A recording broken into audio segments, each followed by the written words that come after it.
السلام عليكم. تخيل معايا تكون في واحد المجتمع الناس يعيشوا فيه بدون مشاعر. أغلب الناس لا يمتلكون أي شعور، السعادة، الفرح، الحزن، أي شعور لم يعد لديك على المستوى النفسي. البعض سيقول بأنه سيكون الإنسان أكثر استقرارا وسيكون الإنسان مرتاحا إذا فقد مشاعره، لأن مشاعره هي التي تسبب له المشاكل والتحديات. طبعا عزيزي المشاهد، غطرح واحد السؤال على نفسك: ما هي أهمية المشاعر على المستوى السلوكي وعلى مستوى الأهداف والطموحات التي نسعى إلى تحقيقها؟ أول حاجة غادي نبداو بها اليوم هي واحد القصة ديال إليوت. قصة إليوت موجودة في كتاب خراب، كتاب عن الأمل.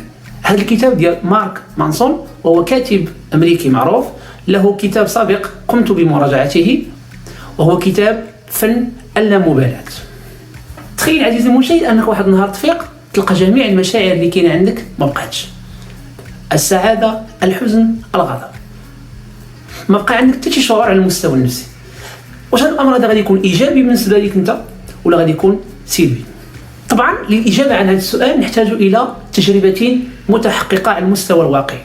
وهنا غنشوفوا التجربه ديال إليوت. إليوت شخصيه يذكرها الكاتب مارك مانسون في الكتاب ديالو اللي هو خراب، كتاب عن الامل. تيقول ان إليوت هو واحد الشخص عادي، دار واحد العمليه، كان عنده واحد الورم في الدماغ ديالو. بعدما استأصل العلماء والاطباء الورم من دماغه، بدأ يعيش حياة مختلفة عن ما كان سابقا. بدأت كل شيء يتغير بالنسبة له. لم يعد مواظبا على عمله، لم يعد يهتم بابنته، لم يعد يهتم بزوجته، لم يعد يقوم بأي شيء كما كان يقوم به سابقا. وبلغة أخرى توصف العالم ديالو الداخلي بأنه أصبح يعيش في ظلمة، لم يعد لديه أي فرق بين أي شيء وأي شيء. وهنا العلماء اختلفوا، مشى عند مجموعة الأطباء كل واحد كيفاش شخص الأمر الذي يعاني منه. هناك من شخصه بأنه اكتئاب، وهناك من شخصه بأنه نوع من فقدان المعنى، كل واحد شخصه بطريقة مختلفة. ولكن هناك طبيب هو الذي استطاع أن يفهم الحالة التي يمر منها إليوت من خلال واحد التجربة قام بها معه. جاب له مجموعة الصور اللي فيها عنف ضد الأطفال، وقال له شنو هي المشاعر ديالك تجاه هذه الصور هذه. فإليوت قدر يفهم بأن ذاك الصور تعبر على العنف، تعبر على واحد الحالة اللي هي فيها نوع ديال فقدان الإنسانية، ولكن ما قدرش يحس بإحساس تجاه تلك الصور. هنا الطبيب بين له بأنه تعاني من واحد المشكل، أنه بعد العملية اللي قامت بها الأطباء واستأصلوا ورم الدماغ ديالو، فقد واحد الحاجة عند الإنسان وهي القدرة على استشعار المشاعر. أي إنسان باش يقدر يكون ناجح في حياته خص يكون عنده مشاعر السعادة، مشاعر الألم، مشاعر الفرح. إذا تبين مارك مانسون بأن المشاعر التي نرى بأنها تدمرنا كما كان يخاف منها الفلاسفة منذ أفلاطون. كان يقول أفلاطون بأنه النفس الإنسانية تتكون من 3 قوى: النفس العاقلة، والنفس الشهوانية، والنفس الغضبية. وتبين الكاتب مارك مانسون بأن هذه القصة اللي تعطينا داخل الكتاب أن هذا إليوت بعدما حدثت له هذه الحادثة، أو بعدما قام بهذه العملية هذه، لم يعد مبالي بأي شيء. ما بقاش مهتم بالعمل ديالو، ما بقاش مهتم بالأسرة ديالو، ما بقاش مهتم بالابنة ديالو. لم يعد هناك شيء يعنيه في هذه الحياة، يعني أصبح شبه آلة تتحرك يوميا.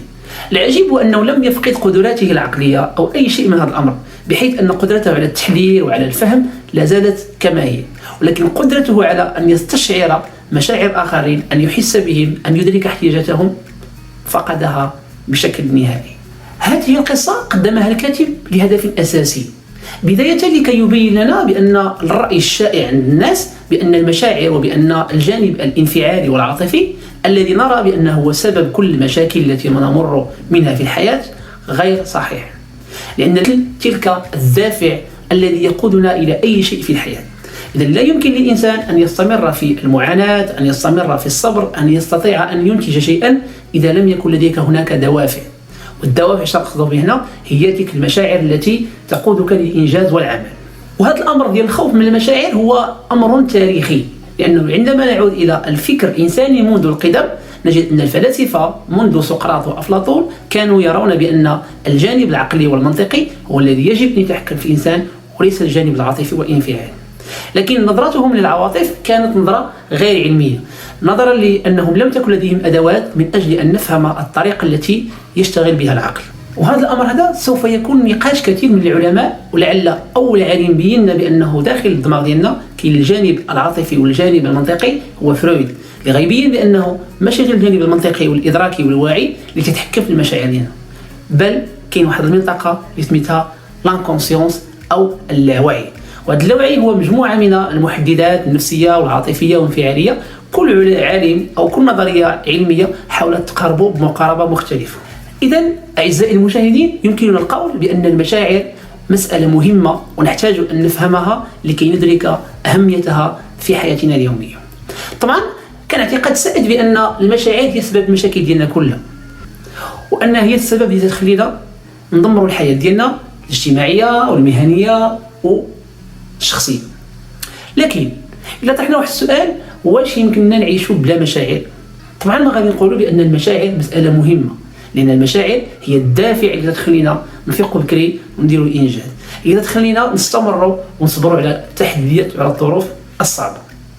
إذا خصنا نفهموا الطريقة اللي يشتغل بها الدماغ باش نعرفوا الفرق بين الدماغ المنطقي الذي يحلل ويفسر المعطيات والدماغ العاطفي أو ما يسمى الدماغ الانفعالي. وهذا هو الأمر اللي يحاول الكاتب في الكتاب ديالو يتكلم عليه من خلال مجموعة من المقالات ومجموعة من العناوين المختلفة، ولكن الكتاب كامل يدور حول هذا السؤال، وهو سؤال علاقة الإنسان بانفعالاته، وكيف يمكن لنا أن نفهم هذه الانفعالات، ثم كيف نخلق نوع من التوازن بين العقل المنطقي أو العقل المدرك والعقل الانفعالي والعاطفي. إذن الدماغ ديالنا مثل شي سيارة سميتها الوعي، تمشي في طريق الحياة، وفي الطريق تتقاطع مداخل مختلفة ومتنوعة. هي القرارات اللي تتخذوها في الحياة ديالنا، وهي اللي غتحدد المصير ديالنا. لكن في السيارة كاين جوج الناس راكبين، اللي هما الدماغ المدرك أو الواعي وهو الذي يقود السيارة، وجالس حداه الدماغ العاطفي أو ما يسمى الدماغ الانفعالي. الدماغ المنطقي يستطيع إجراء الحسابات والقدرات اللي عندها علاقة بتحليل الأفكار والمعطيات والفهم ديالها. لكن الدماغ العاطفي يمثل الدماغ الذي يشعر، الذي لديه دوافع وحدس وغرائز. قلت في هذا السياق هذا بالنسبة لعلماء النفس تعطيو واحد المثال جميل باش يفسروا العلاقة بين الدماغ العاطفي والدماغ المنطقي المسؤول عن التحليل. بحال شي فيل تركبوا واحد الشخص، هذا الفيل الذي يركبه هذا الشخص طبعا هو سيوجه الفيل، ولكن في آخر المطاف سيذهب الفيل في الوجهة التي يريدها. هذا الأمر هذا يطرح لنا مجموعة من الأسئلة.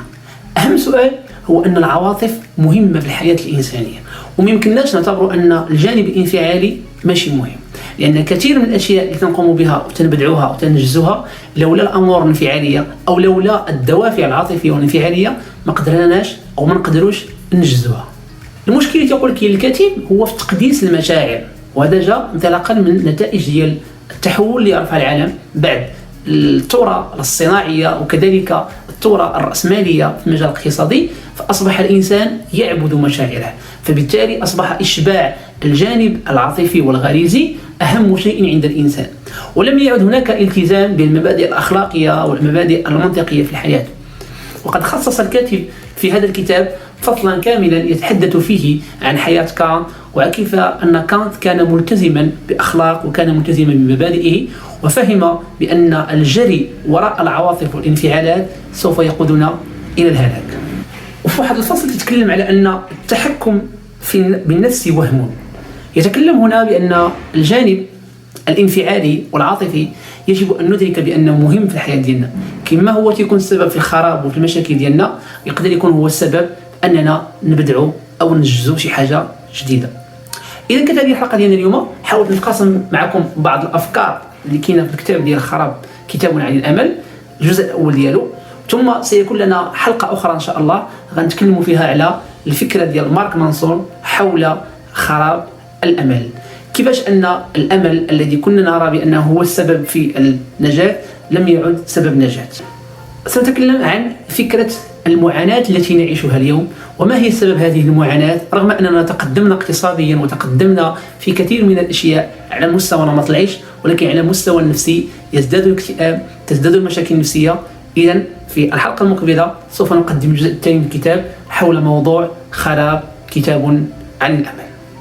إذا عندكم شي أسئلة حول الحلقة خليوها لنا في التعليق، ولا عندكم شي ملاحظات حول هذه المراجعة قولوها لنا، ولا عندكم شي كتاب بغيتو نراجعوه خليوها لنا في التعليق. تبارك الله عليكم.